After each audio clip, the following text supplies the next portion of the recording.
नमस्कार आप सभी को। Welcome all of you once again my channel which is academy of finance. Today's topic is mock test on NISM 8 module. NISM 8 module को आप equity derivatives module के नाम से भी जानते हैं। देखिए NISM 8 एक बेसिकली इक्विटी और रिलेटेड इंस्ट्रूमेंट पे बेस आपका NISM मॉड्यूल है, जिसका चैप्टर नंबर 4 है इंट्रोडक्शन टू ऑप्शंस। इसमें काफी क्वेश्चन भी आते हैं और थोड़ा कंफ्यूजन भी स्टूडेंट्स को रहता है, तो आज मैं यही चैप्टर ले रहा हूं ताकि मैं आपके सारे कंफ्यूजन इस चैप्टर को रिलेटेड दूर कर सकूं। तो इंट्रोडक्शन टू ऑप्शंस में काफी क्वेश्चन हमने डाले हैं, तो वन बाय वन अब हम उस क्वेश्चन की बात करते हैं।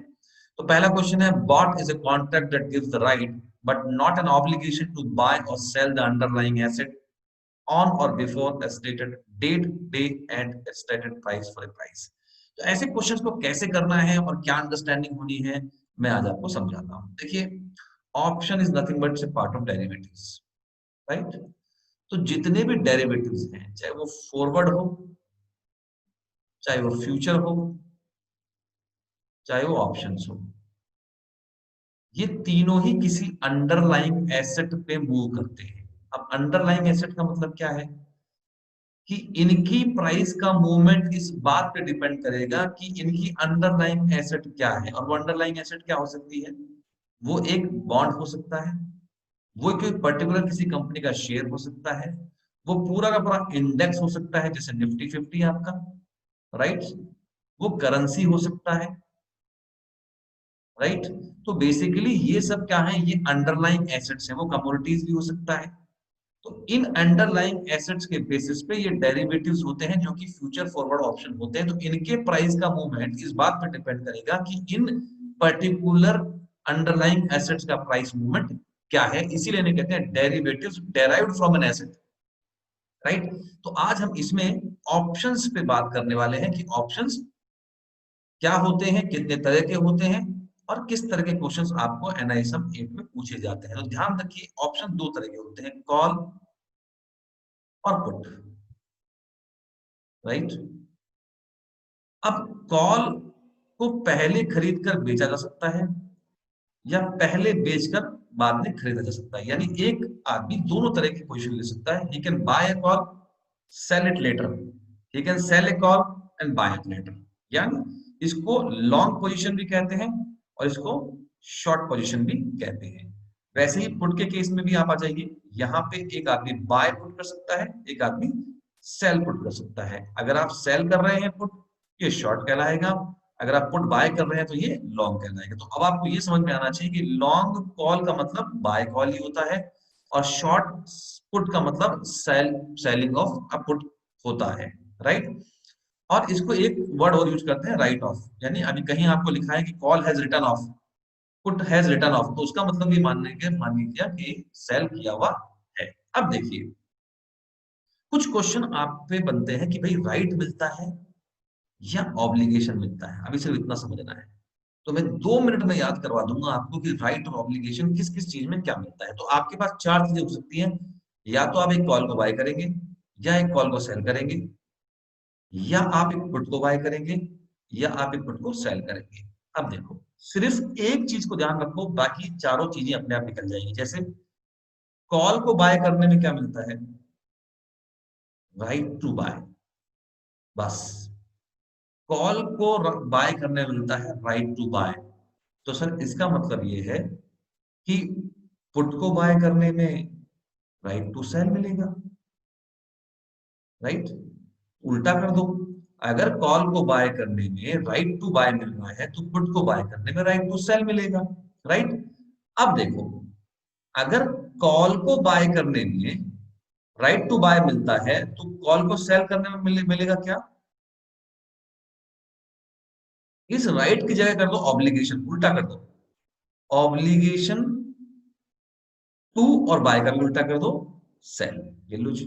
अब याद ही नहीं करना है, मान लीजिए यहां सेल पुट है तो राइट की जगह कर दो ऑब्लिगेशन और सेल की जगह कर दो बाय।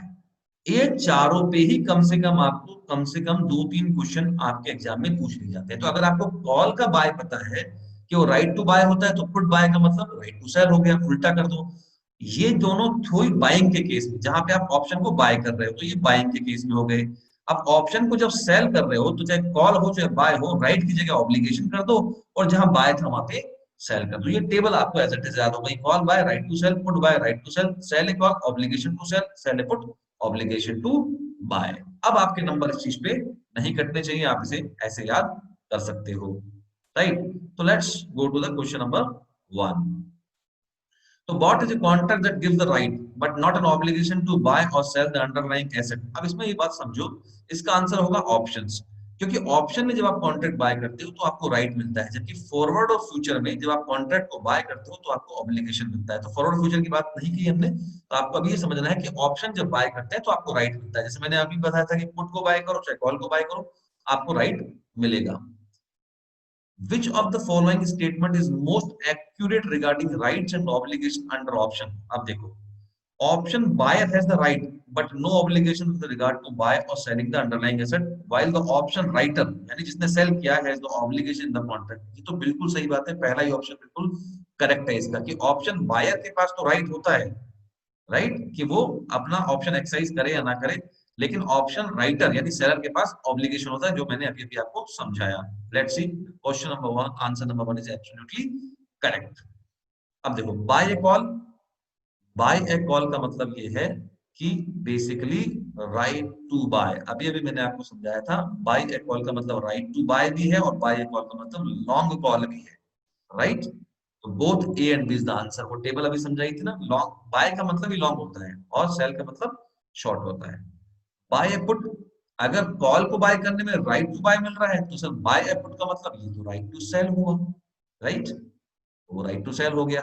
सेल ए कॉल, अब सेल ए कॉल तो उल्टा कर लो भाई, कॉल को सेल कर रहे हैं चाहे कॉल को सेल करें चाहे पुट को सेल करें, राइट तो मिलेगा, नहीं मिलेगा तो ऑब्लिगेशन।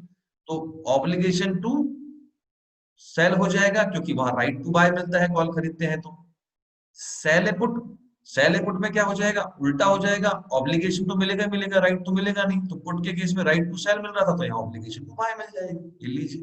तो आपके इस तरीके से कितना आसान हो गया। अगर आपको एक चीज आती है कि बाय कॉल को बाय करने में राइट टू बाय मिलता है तो आप ये टेबल 3-4 बार बनाएंगे, आपको अपने आप याद हो जाएगा, right. The buyer of an option has a right in the option contract. For owning this right, he has a price to the seller of this right called। देखिए, जब भी कोई ऑप्शन बाय करा जाता है, चाहे वो कॉल बाय करी जाए चाहे पुट बाय करी जाए, जो बाय कर रहा है उसको अगर ये राइट चाहिए तो उसे ऑप्शन में प्रीमियम चुकाना पड़ता है, राइट। और यही प्रीमियम जो ऑप्शन को सेल कर रहा है उसे रिसीव भी होता है। तो जो ऑप्शन बाय कर रहा है he will pay the price as an option premium to the option seller। It must be absolutely clear। Mr. F buy an option under which he can exercise his right at any time on or before the expiry date day of the contract। इस पे question जरूर आता है कि ऐसे कौन से options होते हैं जिन्हें एक्सपायरी डेट के पहले कभी भी एक्सरसाइज किया जा सकता है। ऐसे ऑप्शंस को हम अमेरिकन ऑप्शन कहते हैं, प्लीज ध्यान रखिएगा। यूरोपियन ऑप्शन हमेशा लास्ट एक्सपायरी पे ही एक्सरसाइज हो सकते हैं और इंडिया में इंडेक्स ऑप्शन हमेशा यूरोपियन होते हैं। तो इस पे क्वेश्चन आता है कि अमेरिकन ऑप्शन और यूरोपियन ऑप्शन में क्या डिफरेंस है। अमेरिकन ऑप्शन एक्सरसाइज के पहले कभी भी, एक्सपायरी के पहले कभी भी एक्सरसाइज किए जा सकते हैं। क्वेश्चन नंबर 10 देखते हैं। Mister Y buy an option but he can exercise right under option only on the expiry date. अब ये भी समझा है कि only on the expiry date, इसका मतलब ये होगा वो यूरोपियन ऑप्शन है। अमेरिकन को तो आप कभी भी एक्सपायरी डेट से पहले एक्सरसाइज कर सकते हो। तो आंसर इज यूरोपियन ऑप्शन। तो चलिए अब चलते हैं क्वेश्चन नंबर 11 की तरफ। इज द प्राइस पर share for which the underlying security में बी परचेज और sold by the option holder. देखिए, आपने अगर ऑप्शंस थोड़े बहुत भी पढ़े हैं तो एक बात आपने सीखी होगी, एक चीज होती है स्ट्राइक प्राइस। वो प्राइस होती है जिसपे बेसिकली एक ऑप्शन होल्डर उसे खरीदना या बेचना चाहता है, उसे एक्सरसाइज प्राइस भी कहते हैं। अगर आपको इसमें ज्यादा नॉलेज चाहिए तो मेरे कई वीडियोस इनफिली चैनल पे आपको मिल जाएंगे, वहां पे आप देखिए। तो exercise price nothing but strike price. So now please pay attention. Now we'll do some practical questions. Mr. You buy a call at a strike price of $500, paid a premium of $10, and the spot price in the market is $570.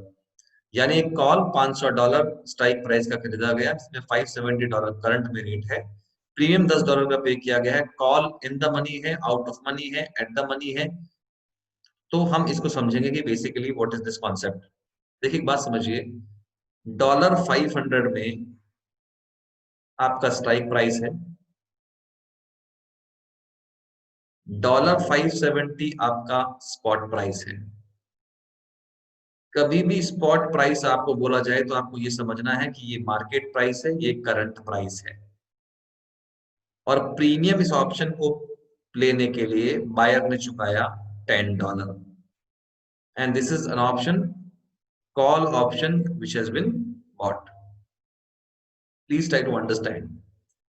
Call option आपको क्या देता है अगर आप bye करते हो तो? Right to buy, right. इसका मतलब ये है कि आपके पास राइट है कि कुछ एसेट आप एक फ्यूचर में $500 पे खरीद सकते हो।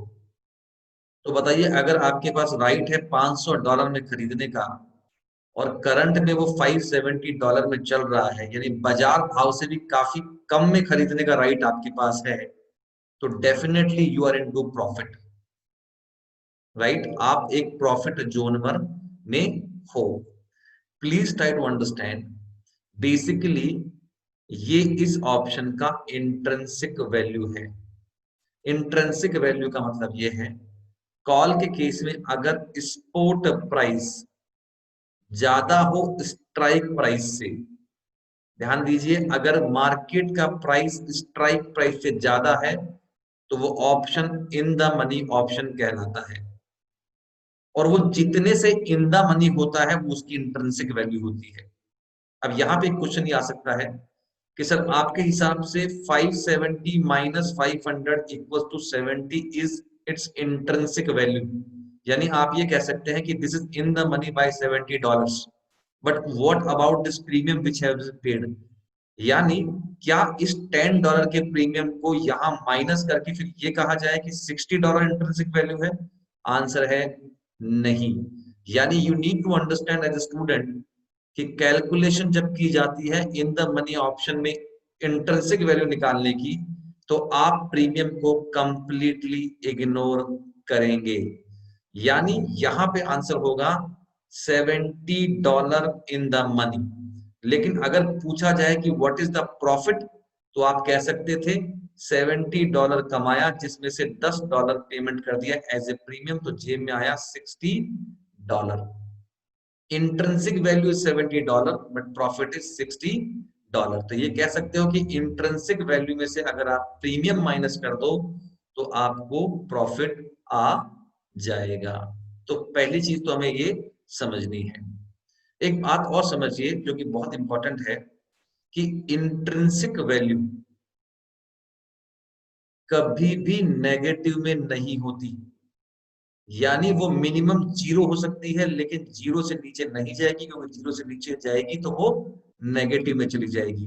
तो एक बात समझ में आने वाली है कि या तो इंट्रिंसिक वैल्यू पॉजिटिव होगी, या फिर अगर नहीं होगी तो वो 0 होगी, वो नेगेटिव कभी भी नहीं हो सकती है, right. So this is very very important. तो उस क्वेश्चन का जो आंसर था वो आंसर अब देख लेते हैं हम लोग। तो हमने निकाला था इन द मनी $70, तो देख लीजिए आप इन द मनी $70। तो चलते हैं हम नेक्स्ट क्वेश्चन पे, question number 13। Mister W buy a call at a strike price of $650, premium $10 paid and underlying is 600। अगर जैसे मैंने बताया कि आपको out of the money, at the money, in the option के लिए आपको प्रीमियम को इग्नोर करना है, तो आप सिर्फ दो चीज नोट करिए, स्पॉट 600, स्ट्राइक 650 और कॉल को बाय किया है। Let's do this. तो 650 इज योर स्ट्राइक प्राइस